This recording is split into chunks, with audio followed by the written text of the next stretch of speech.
Orientação Espírita, o seu canal de espiritismo no YouTube, esclarecendo e consolando através dos princípios espíritas.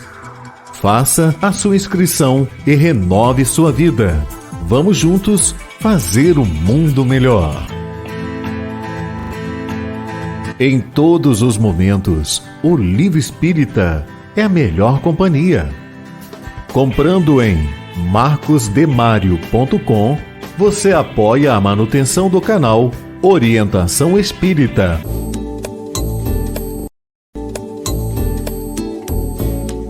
No canal Orientação Espírita, você encontra variada programação, pensada e feita para você. Acompanhe os nossos programas no YouTube. Um olhar para o futuro na construção da Era do Espírito.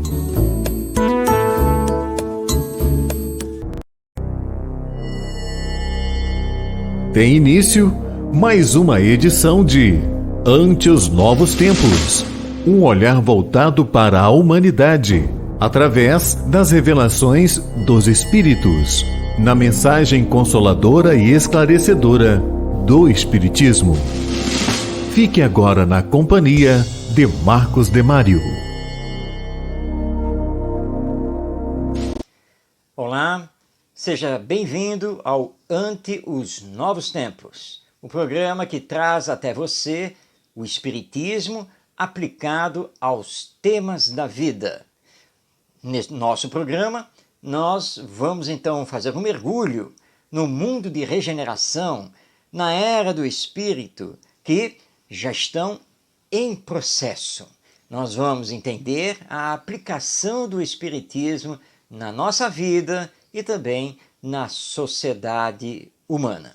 Que possamos fazer esta caminhada e que até o final estejamos aqui envolvidos em vibrações de paz e de amor. Tem início então, agora, ante os novos tempos. Perguntando e aprendendo. Você já enviou a sua pergunta? Você já fez a sua participação no nosso programa? Estamos aqui aguardando. Você tem alguma dúvida? Não fique com ela. Envie sua pergunta que nós vamos respondê-la através dos princípios que formam a doutrina espírita. Você quer saber o pensamento espírita sobre determinado tema da atualidade? Então aproveite os nossos canais de comunicação e envie a sua pergunta e faça também o seu comentário sobre o nosso programa. Todo comentário, toda crítica é muito bem-vinda para que possamos fazer um Ante os Novos Tempos cada vez melhor. Hoje nós vamos ceder a palavra a 5 telespectadores que nos enviaram suas perguntas. Hoje nós temos a participação da Arlete, da Rosana, da Maria Silva, do Sérgio e da Janete.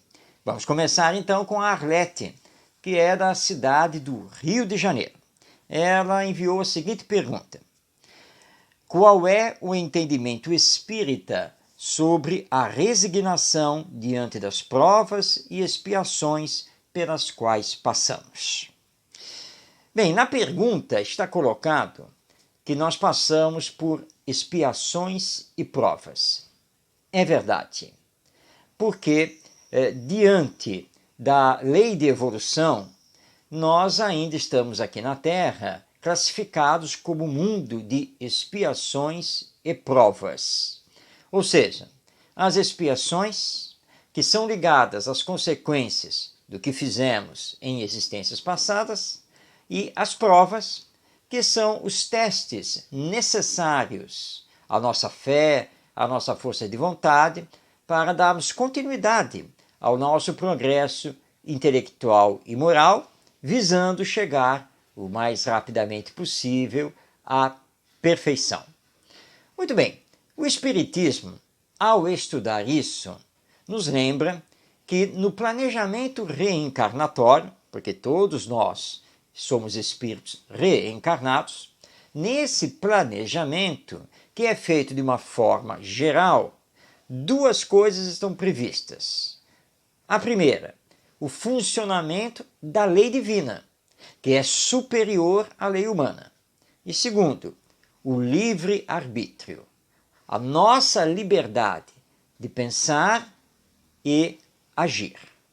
A lei divina é soberana, porque Deus, sendo a perfeição, nos entregou uma lei perfeita, justa, mas ao mesmo tempo bondosa e misericordiosa, porque Deus é amor e faz vibrar tudo no universo no amor. Portanto, resignar-se significa saber aceitar a lei divina, a sua superioridade, que nada do que está nos acontecendo está acontecendo por acaso, porque o acaso não existe.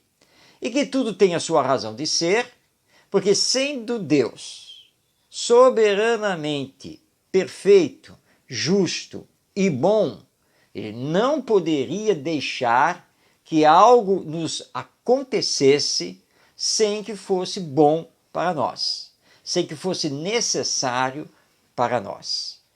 E ele permite que tenhamos o livre arbítrio para sabermos bem utilizar da melhor maneira possível a nossa inteligência, o nosso sentimento, para fazermos bem para nós mesmos e para o próximo. Se não fizermos isso, respondemos sempre pelas consequências. Por isso Jesus nos disse: a cada um será dado segundo as suas obras. E vamos assumir as consequências dos nossos atos, tanto aqui, já nesta encarnação, quanto na vida futura, depois da morte, no nosso retorno ao mundo espiritual. Portanto, resignação significa saber aceitar a vontade de Deus sobre nós, mas sem baixar a cabeça, sem dizer que essa vontade divina é inexorável e não há o que fazer com ela. Não, porque Deus é bom e Deus nos julga pelas intenções que temos. Diante de uma expiação ou de uma prova, a nossa força de vontade no bem, no amor, em nos moralizarmos e espiritualizarmos, pode atenuar tanto a expiação quanto a prova, ou até mesmo retirar de nós algo que havia sido planejado, mas que a lei divina passa então a considerar não ser mais necessário. Por isso, temos que estar sempre andando para a frente, para o alto, caminhando, realizando, aprendendo, utilizando a nossa força de vontade, acionando o nosso potencial divino nesta encarnação. Agora, se temos que passar por determinada situação e percebemos que não há como sair dela, resignemo-nos, tendo paciência, nunca perdendo a esperança e continuando a caminhada, porque um dia, seja aqui nesta encarnação ou no retorno ao mundo espiritual, isso vai passar. Então isso é a resignação à luz do Espiritismo. Muito bem, continuando, nós vamos passar agora a palavra para Rosana. E passando a palavra a ela, nós vamos fazer uma viagem, porque vamos sair da cidade do Rio de Janeiro para ir para a capital paulista, São Paulo. Rosana nos indaga: quem são o guia espiritual e o anjo da guarda? Como classificar nossos amigos e protetores espirituais? Muito bem, Allan Kardec estudou o tema em O Livro dos Espíritos, na sua segunda parte, quando ele vai conversar com os espíritos superiores, justamente a respeito dos espíritos protetores e do anjo da guarda. Vamos começar com os espíritos protetores, que podemos fazer assim uma classificação básica, iniciando pelos espíritos simpáticos, que normalmente são espíritos que simpatizam com as nossas ideias, com os nossos valores e, portanto, nos querem o bem e querem nos auxiliar nesta encarnação. Muitas vezes eles não têm vínculo conosco em relação a vidas passadas, mas se vinculam a partir desta nossa existência para então nos amparar, nos inspirar e velar por nós. São, portanto, os espíritos simpáticos. Existem também os espíritos familiares, que são formados pelos nossos entes queridos ou desta encarnação e que já retornaram à pátria espiritual através da morte, ou entes queridos vinculados a nós de outras encarnações, de existências passadas. Eles não reencarnaram, ou seja, não estão passo a passo conosco aqui na existência física, mas mantêm os seus vínculos afetivos conosco, do mundo espiritual para cá, e, portanto, também trabalham pela nossa proteção, trabalham para nos inspirar sempre no campo do bem. Então temos os espíritos simpáticos e temos também os espíritos familiares. Dentre estes, nós vamos ter o tão conhecido e chamado guia espiritual ou mentor espiritual, que são espíritos mais evoluídos espiritualmente falando e que têm então a missão de nos acompanhar de mais perto, de nos orientar. Como exemplo, nós temos Emmanuel, o guia espiritual do médium Chico Xavier. Temos, por exemplo, também Joana de Ângeles, guia espiritual do médium Divaldo Pereira Franco. Charles, o espírito mentor, guia da nossa querida médium Ivone Pereira. Assim como esses médiuns têm esses guias espirituais, todos nós temos. Cada um de nós tem o seu guia espiritual, que muitas vezes trabalha em oculto. Então nós não sabemos quem ele seja, mas podemos ter certeza que ele nos acompanha, que nos inspira e que nos ampara. E aí vamos ter então o anjo da guarda. O anjo da guarda é sempre um espírito superior.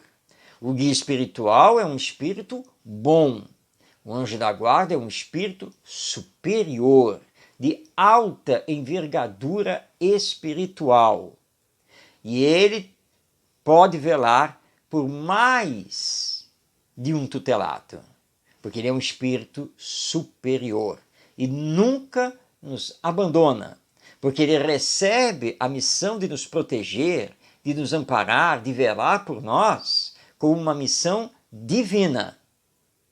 Então você tem o anjo da guarda, depois do anjo da guarda nós podemos dizer que temos o guia ou mentor espiritual e na sequência os espíritos familiares e simpáticos a nós, todos eles querendo o nosso bem e atuando sempre pelo nosso bem, cada um na sua esfera de ação.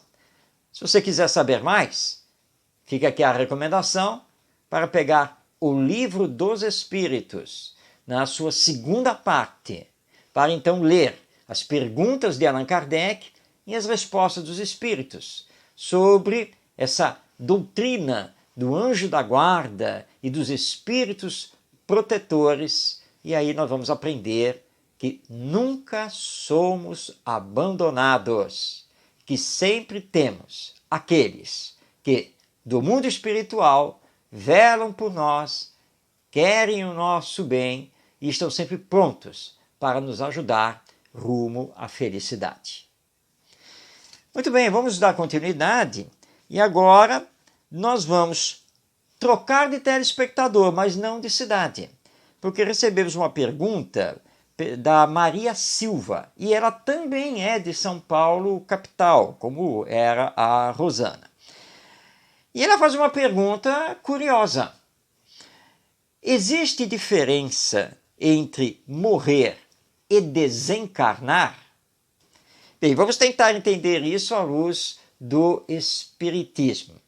Apesar de ser uma pergunta curiosa, ela nos leva a um entendimento importante sobre esse fenômeno chamado morte, que para o Espiritismo é a porta que nos leva de retorno, de volta ao mundo espiritual. Agora, existe sim diferença entre morrer e desencarnar. Bom, primeiramente há uma diferença aqui filosófica, porque o morrer como fim de tudo é um pensamento materialista. Desencarnar, dando continuidade à vida como alma, é um pensamento espiritualista. Morrer tem muito esse significado de fim, de acabou, terminou, então, morreu. Para o Espiritismo isso não existe. Na verdade, para o Espiritismo, ninguém morre. Aliás, um belo título de um livro psicografado por Chico Xavier. Ninguém morre porque todos nós continuamos vivos. O ser humano, ele desencarna. Porque eu não sou este corpo. Se eu fosse o corpo físico, biológico, eu teria que dizer que eu vou morrer, no sentido de terminar, acabar. Porque todos nós sabemos que esse fenômeno, que é estudado pela ciência, já foi mais do que comprovado como sendo um fenômeno de término do corpo.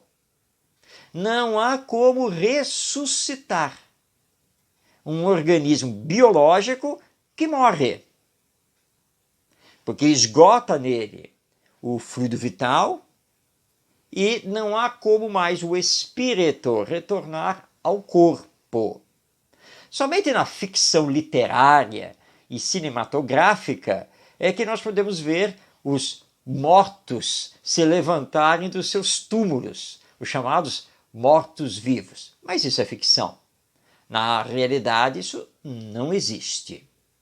Mas como nós somos almas, porque enquanto espíritos estamos presentemente reencarnados, unidos ao corpo material, e portanto somos chamados de almas, nós vamos entender que o corpo orgânico vai para o túmulo e os seus elementos constitutivos vão se desagregar e retornarem à natureza. Mas enquanto alma, eu retorno para o mundo espiritual utilizando o perispírito, que é o meu corpo espiritual que se desprende do corpo físico. Então o que vai para o túmulo ou vai para o crematório é o organismo físico, biológico.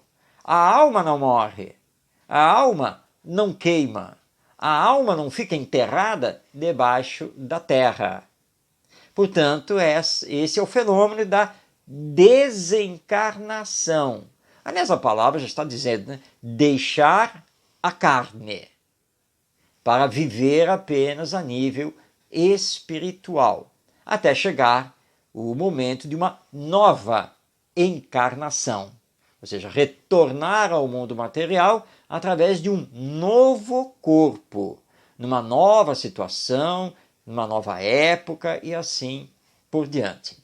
Então existe sim essa diferença entre morrer e desencarnar. Agora, essa diferença também vai para o mundo espiritual. Muitos de nós, ao desencarnarmos, praticamente morremos. Ou ficamos no mundo espiritual como que mortos, sem entender o que nos aconteceu e sem conseguir reagir, pensando mesmo que morremos. E essa é uma situação mais comum do que podemos imaginar pela nossa falta de preparo espiritual. Por isso vamos deixar aqui a recomendação também, já citamos aqui o livro Ninguém Morre, da psicografia do Chico Xavier, mas vamos citar também o livro Educação para a Morte, do Herculano Pires. Mas estamos aqui lembrando também de um livro muito importante da literatura espírita, que é Depois da Morte, de Leon Denis, para que nós possamos desencarnar com maior tranquilidade e logo nos reconhecermos no mundo espiritual para darmos continuidade ao nosso viver. Então, podemos sim dizer que há diferença entre morrer e desencarnar. Pois bem, agora nós vamos deixar São Paulo, a da nossa Maria Silva, para voltarmos ao Rio de Janeiro, agora com o Sérgio, que nos pergunta: quais são as consequências espirituais da dependência química? É verdade que a causa está na obsessão? Sérgio, você vai me permitir de inverter a sua pergunta, começando pelo seu final, que você pergunta se a causa da dependência química é a obsessão. Pode ser, mas seria muito simplista da nossa parte colocar a causa da dependência física exclusivamente na obsessão, ou seja, no assédio de um espírito inferior sobre nós. Isso pode acontecer, mas temos que levar em consideração também os nossos valores, a nossa força de vontade, os nossos vícios morais, e que nos levam, por uma fraqueza de ordem moral, a criarmos vícios para nós. Entre eles, a dependência química de toda a ordem. A dependência química trará para nós, pela lei de sintonia, espíritos inferiores que vão, claro, trabalhar para nos manter nessa dependência. Mas não quer dizer que eles a tenham causado. E eles só podem causar se encontrarem em nós uma predisposição, seja orgânica ou moral. Porque em não encontrando em nós essa predisposição, dificilmente eles conseguirão sintonia e nos levar para onde querem. Por isso, a nossa fortaleza moral deve ter por base o Evangelho, não apenas na teoria, mas na prática. Quando, então, diariamente, com força de vontade, vamos combater em nós os vícios, as más tendências. E aí sim, não nos deixarmos levar por qualquer tipo de dependência química. Se isso acontecer, agora sim, a outra parte da sua pergunta, as consequências no mundo espiritual não são as melhores.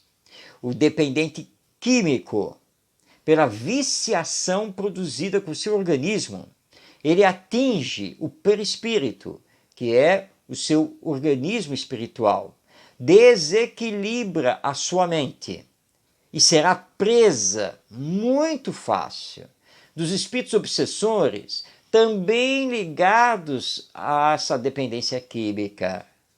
E, portanto, não será uma situação espiritual nada boa. Vai acarretar a pessoa dramas, às vezes, inenarráveis no mundo espiritual.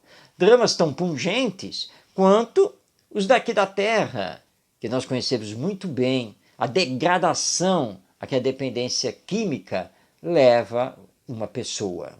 E ele vai levar isso consigo para o mundo espiritual, até que consiga, com o auxílio dos benfeitores espirituais, superar, controlar esse vício, essa dependência. Lembrando então o nosso Mestre Jesus, que por mais de uma vez nos solicitou nos reconciliarmos com os nossos adversários, enquanto estamos com eles aqui na Terra, caminhando com eles, lembremos que esses adversários podem ser ampliados para os adversários das viciações, dos defeitos de caráter que ainda levamos conosco. Reconciliemo-nos conosco mesmo, fazendo o autoconhecimento e a autoeducação. E trabalhando para não nos deixarmos levar por tendências que muitas vezes estamos trazendo de existências passadas. Hoje, aqui e agora, precisamos dizer a nós mesmos que queremos uma vida melhor, que queremos, sim, nos controlar e nos equilibrar. E utilizando o Evangelho, a oração, o auxílio dos nossos amigos espirituais, trabalhemos com toda a força de vontade para não nos deixarmos levar pelas drogas, sejam elas quais forem, porque as consequências espirituais são muito ruins. Vamos agora à última pergunta, e esta vem de Florianópolis, Santa Catarina, e foi feita pela Janete. Como se posiciona o Espiritismo diante do casamento e do divórcio, das uniões que se desfazem em pouco tempo? Bom, o Espiritismo é muito claro com relação a essa questão do divórcio, do término de um casamento. O Espiritismo nunca se colocou contra o divórcio, porque entende que todos nós temos o direito de refazer a nossa vida quando a união, apesar dos esforços do casal, ela não consegue prosperar. Mas o Espiritismo, ao falar do casamento, lembra que é uma grande responsabilidade quando nos encontramos com alguém e começamos a fazer laços de afeto com esse alguém. O casamento vai formar uma família, poderão vir os filhos. Então, os cônjuges precisam realizar todos os esforços possíveis no campo do amor, que é o maior dos sentimentos, em se respeitarem, em trocarem mutuamente o afeto, construindo essa relação no campo do bem e do amor. Porque é muito fácil, por qualquer atrito, por qualquer dificuldade, já pensar em se separar. E também o Espiritismo nos chama a atenção de que nas uniões, na formação da família, através do casamento, é preciso ter um verdadeiro amor, para não nos deixarmos enganar, nos iludir pelas aparências, sejam elas da beleza física, do status social e assim por diante, que podem ocasionar essas separações rápidas e muitas vezes trágicas. Então, o Espiritismo não é contra a separação, não é contra o divórcio, mas chama a atenção da importância do casamento, da união, e que essa união deve ser feita dentro dos legítimos laços de amor, de afeto, porque assim o casal poderá, unido, superar as dificuldades, os problemas naturais do relacionamento e da criação dos filhos. Então, sem ser contra o divórcio, o Espiritismo nos chama a atenção que também não devemos nos precipitar para realizar a união, porque vínculo afetivo traz sempre consequências que teremos que assumir com o outro através aí da lei divina, que sempre vai nos solicitar a reparação e sempre vai nos solicitar que possamos então amar cada vez mais o nosso próximo. E estamos assistindo na atualidade tantas separações, tantos divórcios, porque a maioria das uniões não é realizada com base no verdadeiro amor, no verdadeiro sentimento. Como nos lembra Emmanuel, através do nosso querido Chico Xavier, quem verdadeiramente ama sabe, primeiramente, compreender, respeitar, tolerar e construir em conjunto. Portanto, tenhamos como base firme dos nossos relacionamentos afetivos, e aqui especificamente do casamento, o amor, o maior dos sentimentos. Bem, terminamos aqui a primeira parte do nosso programa Ante os Novos Tempos. Se você não enviou ainda a sua pergunta, faça isso agora. Anote aí os canais de comunicação com o nosso programa e tire a sua dúvida. Faça a sua pergunta e nós vamos trazer a resposta sempre através dos princípios que formam o Espiritismo. Envie então a sua pergunta, o seu comentário e teremos o maior prazer, a maior alegria em responder, não por nós, mas através do Espiritismo. Estamos aqui aguardando a sua participação. Poesia Espírita. Muito bem, iniciamos agora a nossa Poesia Espírita e vamos continuar a explorar o conteúdo do livro Parnaso de Além Túmulo, psicografado pelo nosso querido e inesquecível médium Francisco Cândido Xavier, o popular Chico Xavier. Parnaso de Além Túmulo foi a primeira obra publicada contendo as psicografias de Chico Xavier. E reuniram-se no mundo espiritual os poetas brasileiros e portugueses de várias gerações e escolas literárias para escrever, então, suas poesias através de Chico Xavier.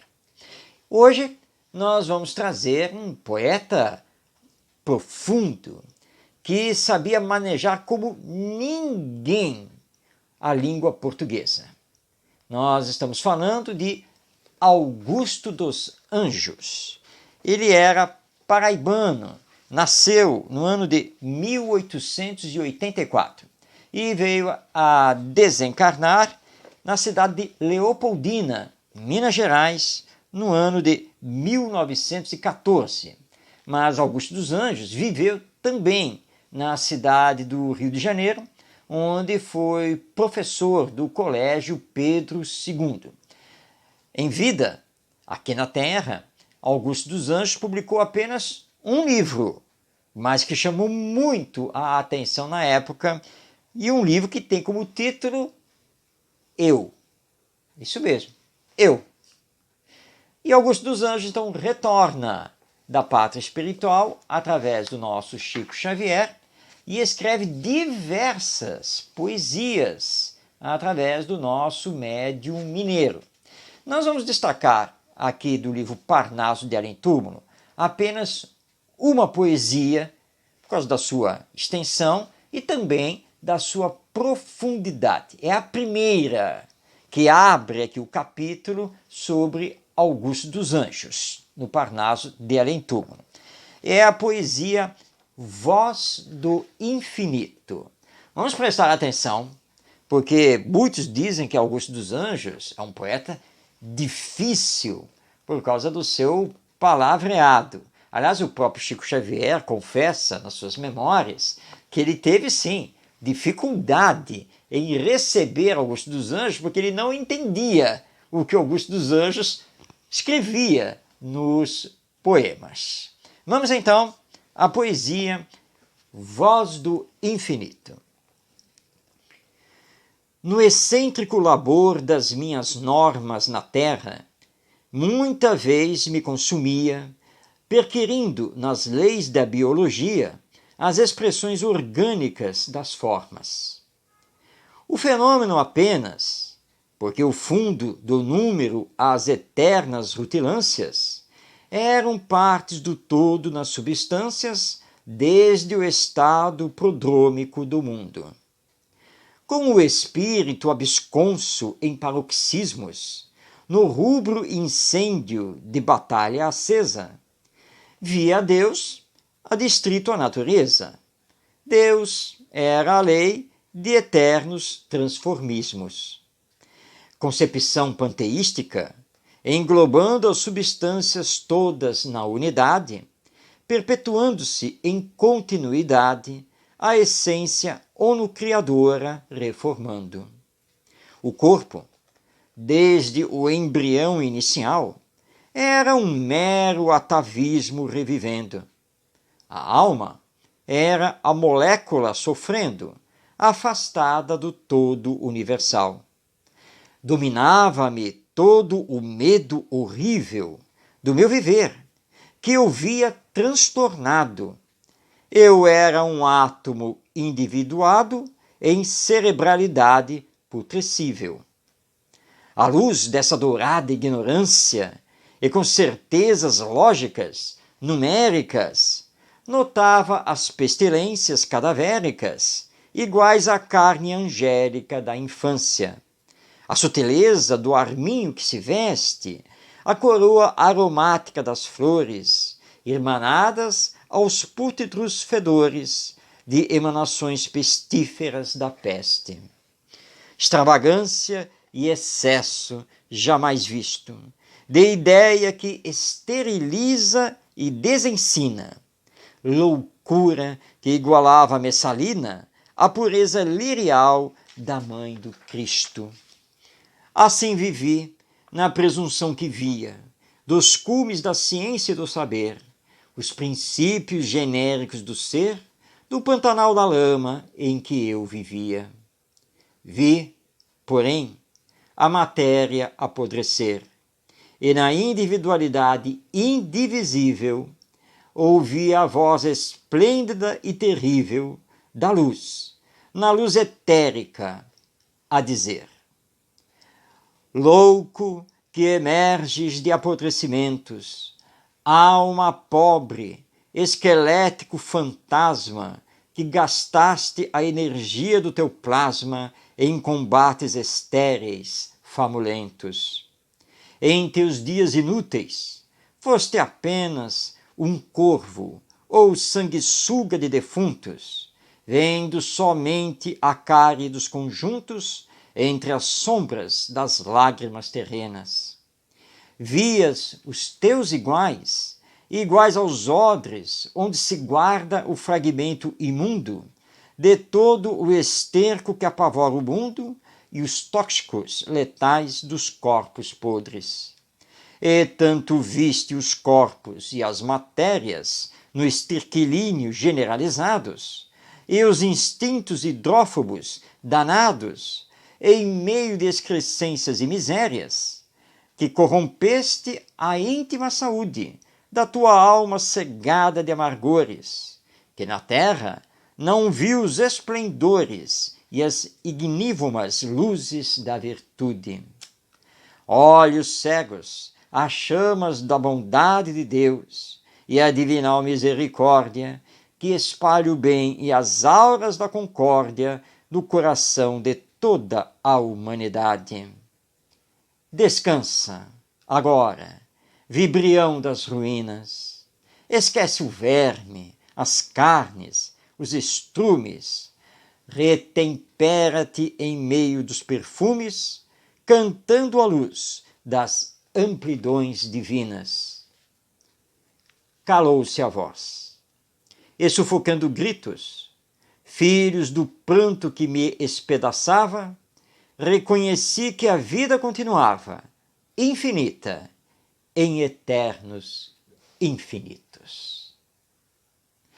Eis aqui então o poema Vozes ou Voz do Infinito, do Espírito Augusto dos Anjos, através da psicografia de Chico Xavier, poema esse publicado no livro Parnaso de Alentuba, em que Augusto dos Anjos confessa que na sua última existência terrena estava tão preocupado, mas tão preocupado com o organismo físico e o fenômeno da morte, da decomposição desse organismo, que não soube trabalhar consigo mesmo a espiritualidade, a vida futura, que veio então ao encontro dele para mostrar que todos temos o infinito pela frente como almas imortais.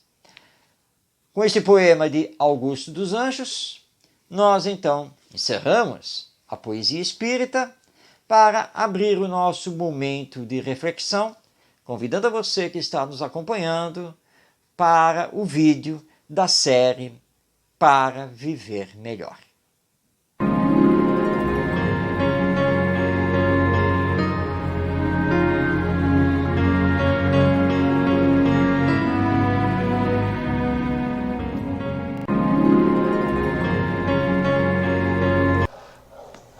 Diante da morte de um ente querido, não entre em desespero. Você sabia que a vida continua além do túmulo? Essa é a mensagem do Espiritismo, ao mesmo tempo esclarecendo e consolando, pois os mortos continuam vivos, como almas imortais que são. Podem nos visitar e também entrar em contato conosco através dos sonhos e da mediunidade. E voltaremos a estar com eles quando chegar nossa hora de voltar ao mundo espiritual, deixando o corpo físico pelas portas da morte. A vida sempre continua, a morte não existe. A saudade é natural, mas mantenhamos as boas lembranças, na certeza que Deus os ampara, assim como a nós outros. Seja o amor o laço que nos une aos entes queridos, por todo o sempre, e digamos apenas um até breve.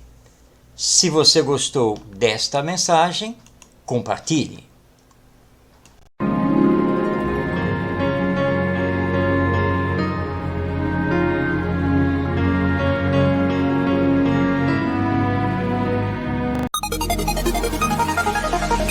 Entendendo com o Espiritismo.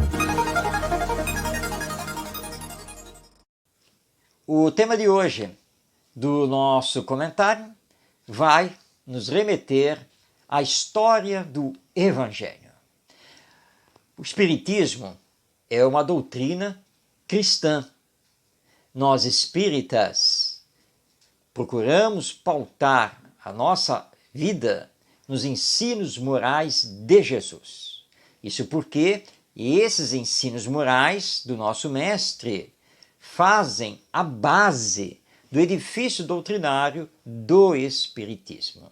Espiritismo que veio resgatar os ensinos de Jesus, reviver as lições do Evangelho através da imortalidade da alma, da reencarnação, da crença em Deus e da lei de evolução. Hoje nós vamos falar de um apóstolo do Evangelho, de alguém que soube ouvir o canto da Boa Nova e seguir fielmente o Mestre Jesus e que até os dias de hoje é exemplo para todos nós e é um personagem da história humana e do Evangelho muito estudado pelo Espiritismo, dentro do movimento espírita, por aquilo que ele representa. Vamos conversar hoje sobre Paulo de Tarso, maior apóstolo do Evangelho em toda a história da cristandade. Paulo, que segundo os historiadores e também segundo Emmanuel, que o biografou no livro Paulo e Estevão, que é um romance escrito através do médium Chico Xavier, Paulo nasceu no ano 5, ou aproximadamente no ano 5 da era cristã, e veio a desencarnar, fazer o seu retorno ao mundo espiritual entre os anos 65 e 67. Nós não podemos afirmar com toda certeza a data de nascimento e a data de desencarnação, porque faltam documentos que comprovem com toda a exatidão essas duas datas. Mas temos a certeza de que ele viveu entre os anos 4 ou 5 até os anos 65 ou 67 da era cristã. Paulo não conheceu pessoalmente Jesus. Ele vai ter um encontro presencial na famosa cena da estrada de Damasco, quando Paulo já estava com seus 30 e poucos anos. Também não sabemos exatamente a idade de Paulo quando desse encontro na estrada de Damasco, quando ele tem a visão de Jesus e conversa com o mestre. Ele estava nessa faixa etária, entre 30 a 35 anos. Mas antes de ser o Paulo de Tarso, ele era o Saulo de Tarso.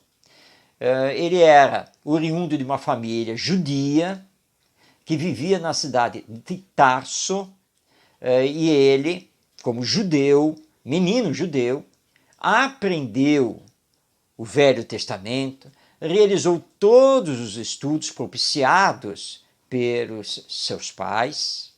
Depois, na adolescência, ele foi estudar em Jerusalém, como era de hábito das famílias mais abastadas do povo judeu.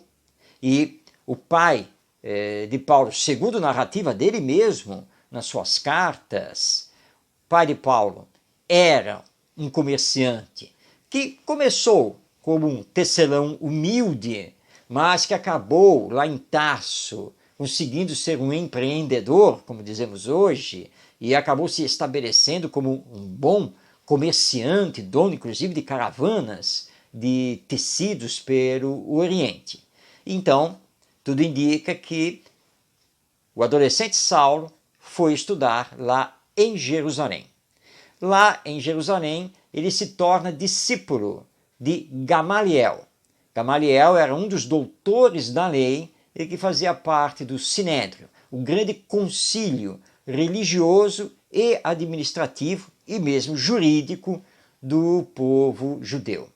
Provavelmente Saulo retorna para Tarso, onde vai trabalhar na sinagoga, ali em Tarso, retornando a Jerusalém, ali na casa dos seus 30 anos, segundo a informação de Emmanuel, para então começar a fazer a sua preparação como doutor da lei para substituir Gamaliel no Sinédrio.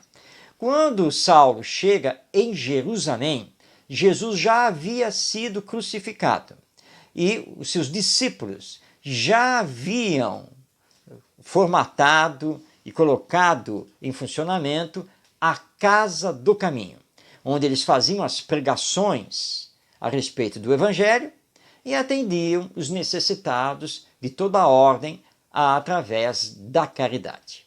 Saulo, então, fica sabendo disso e considera que essa pregação e esse atendimento feriam o judaísmo.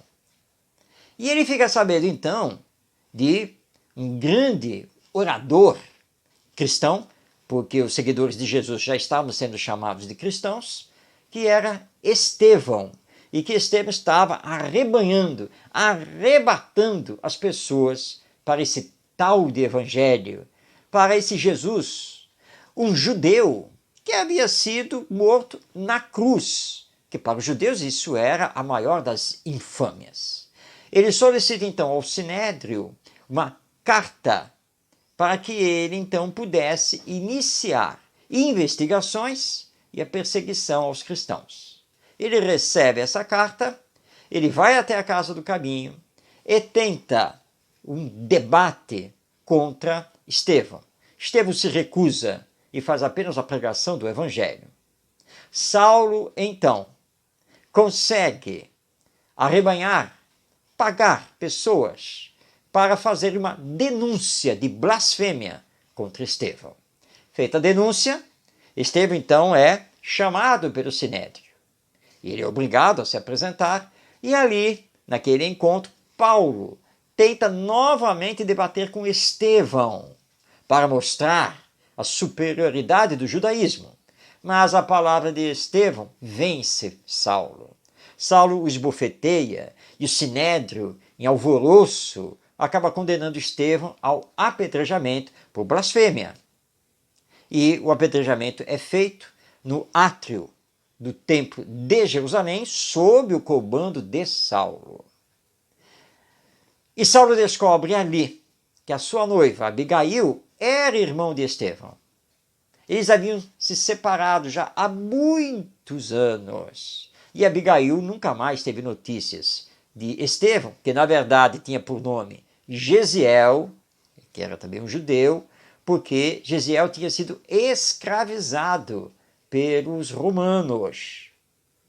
E Abigail o considerava talvez morto. E ali, quando ela assiste ao apedrejamento, ela descobre que aquele Estevão era o seu irmão. E Abigail já estava indo para o cristianismo. E isso mortifica Saulo, que rompe o noivado. E ele, mais do que nunca, começa a perseguir os cristãos e recebe, então, uma carta para poder se dirigir, em nome do Sinédrio, em nome do judaísmo, para a cidade de Damasco. Porque lá em Damasco vivia Ananias, o cristão que tinha convertido a sua Abigail. E aí vem aquela cena famosa da estrada de Damasco, o encontro com Jesus, depois em Damasco o encontro com Ananias, e Ananias é que vai lhe entregar os primeiros escritos do Evangelho feitos por Mateus. E aí vem toda uma história do nosso Saulo se preparando, se convertendo para se tornar um cristão, até que ele vai assumir o nome latino Paulo e vai ser então conhecido como Paulo de Tarso. Muitos anos vão escorrer nessa história até ele ganhar a confiança dos discípulos do Mestre Jesus e aí partir pela Ásia e a Europa, ou seja, pelo Império Romano, para divulgar o Evangelho e criar igrejas, comunidades cristãs. Até finalmente estar em Roma para seu grande final, onde ele inclusive tem um encontro com o imperador Nero, que tanto perseguia os cristãos. Dentre essas idas e vidas, muitas viagens, no final já prisioneiro dos romanos, ele então começa a escrever. E vão surgir as famosas cartas ou epístolas de Paulo sobre o Evangelho, com orientações aos discípulos e também às comunidades cristãs. Cartas estas que fazem parte, até os dias de hoje, do Novo Testamento. Nós devemos um preito de gratidão a Paulo de Tarso, esse grande apóstolo do Evangelho, esse grande adepto de Jesus, que pôde falar sim, que já não era mais ele, mas que era Jesus, que vivia nele, porque ele era um legítimo representante do Messias, do nosso Cristo, aqui na terra. Graças a ele é que nós temos o Evangelho e todo o movimento cristão, pelo grande trabalho que ele realizou e que por isso ele é tão estudado pelo movimento espírita, por tudo o que ele representa para nós, como um espírito superior, um espírito missionário, que veio então fincar para nós as bases do Evangelho junto dos discípulos e nos legar então essa vida e obra maravilhosa e fazer com que o Evangelho não se perdesse. Por isso, então, que nos estudos evangélicos, o Espiritismo também se debruça sobre as cartas de Paulo de Tarso e homenageia esse grande espírito. E assim, nós chegamos ao final de mais uma edição de Ante os Novos Tempos. agradecendo a você que esteve conosco até agora e rogando que nosso Mestre Jesus, governador espiritual do planeta Terra, nos abençoe. Que possamos sempre vibrar no campo do amor, nunca perder a esperança e semear a caridade, a nossa grande senha para chegarmos mais rapidamente à perfeição. Lembremos que tudo passa, menos a misericórdia divina para nós. Paz em seu coração e que possamos nos encontrar na próxima edição, semana que vem, em mais um Ante os Novos Tempos. Um grande abraço a você.